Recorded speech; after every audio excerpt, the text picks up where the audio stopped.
Jerusalem will host a Clasico, big table clash going on at Druxall, and it's finally time for the girls to get their chance. All that and more are this week's Match Week 19 preview show. Yeah, people, welcome back to Champion Fun, and it's already Match Week 19. We only have 8 more rounds to go, and you're going to have a long slate of games on the Sunday. But before we get into all of that, as usual, we're going to take a look at the local football news. I'm going to start with the senior Jamaica Reggae Boys called up some JPL players once more for All-Star Camp, where they went this time to Montego Bay to take on Montego Bay United. They came out of it with a 2-0 victory, but the coach was downplaying the result, saying it's more important how the players adapt to his strategy and coaching tactics. So this world tour by the senior Reggae Boys and JPL All-Stars continue, and we see where they go again after this. In other news though, the JFF have announced in the week that the Jamaica's Women's Premier League is coming back and starting this Saturday.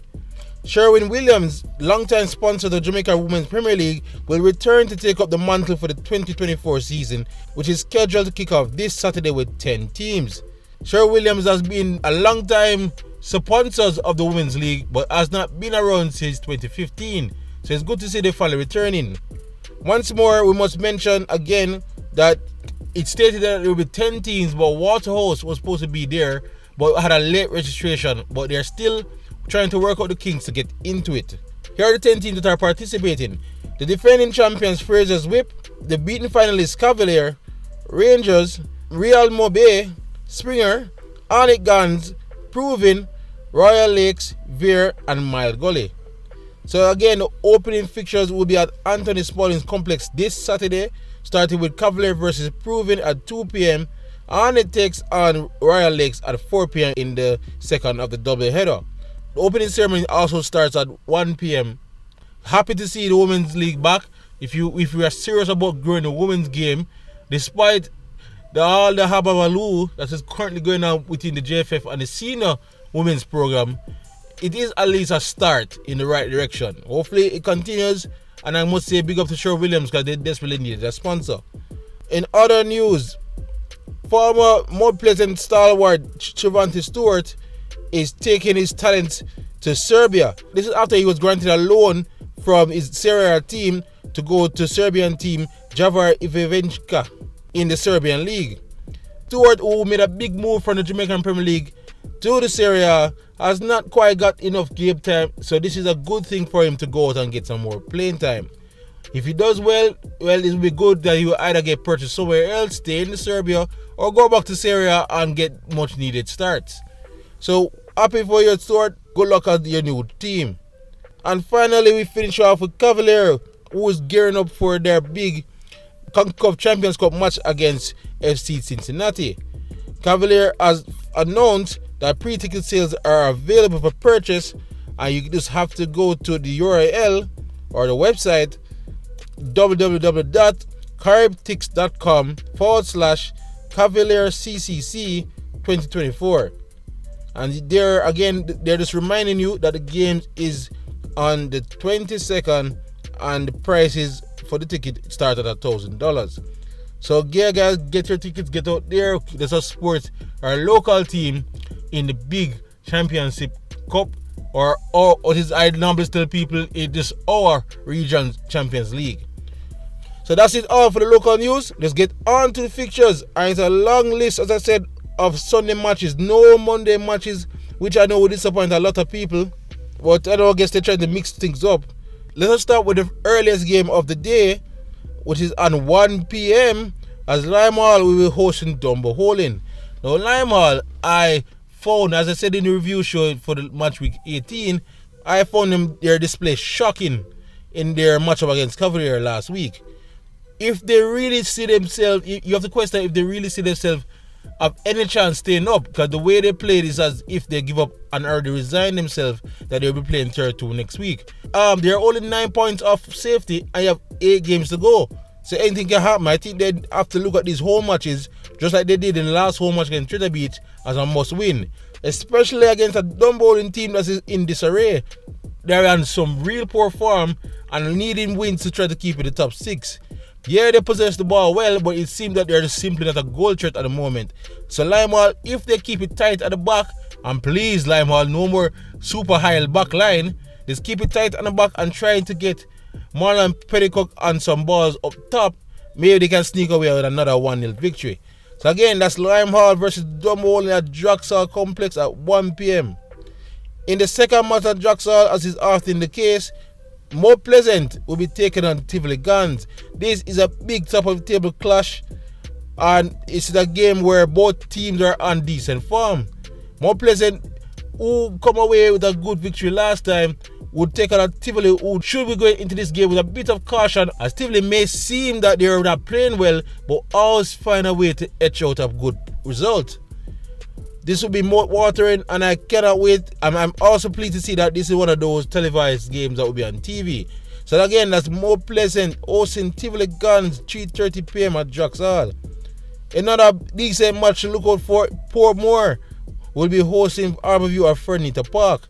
Portmore will be shell-shocked by Malines in their last outing after they took the 2-1 lead and then found themselves pegged back at the end. While Harborview, who had a similar bit of shell-shocking that happened after they took an early lead against More Pleasant, was simply outclassed in the end. Harborview, I don't think Harborview have to really worry about relegation at this point, but if they have any slight chance of making the top 6, this is the way they have to start. While Portmore see this as a game they have to keep pace with the top 2, and with More Pleasant and Tivoli playing each other, they have to see this as a must-win.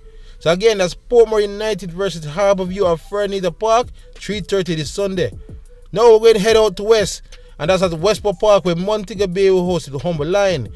Montego Bay are surging in form lately and are playing very well with the new addition to the squad, while Humber Line is still working on their project, and they might have resigned to the issue that this is more preparation for next season.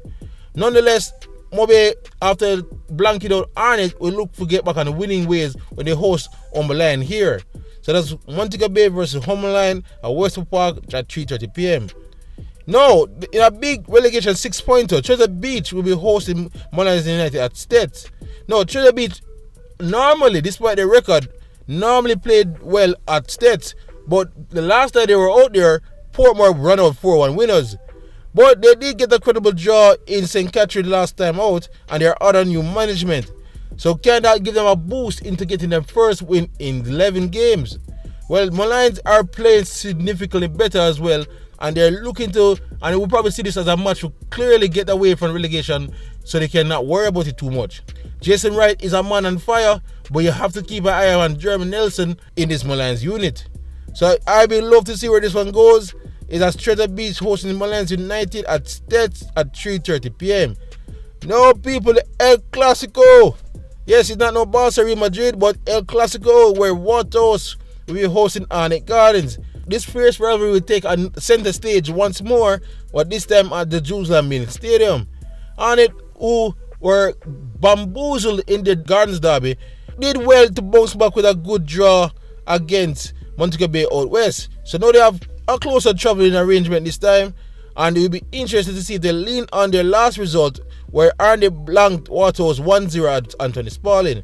While Waterhouse themselves blanked Vere closely in a 1-0 victory in the last outing, we'll see this as another big game where they can secure and wrap up that top 6 position. They know that Arnett is not necessarily on the greatest of form, but them themselves need a consistent 90 minutes. So it'll be interesting to see how this one go. Obviously, they're one of the games of the round. So as is Waterhouse hosted Arnett Gardens at Jerusalem Mini Stadium, and this one will be at 4 p.m.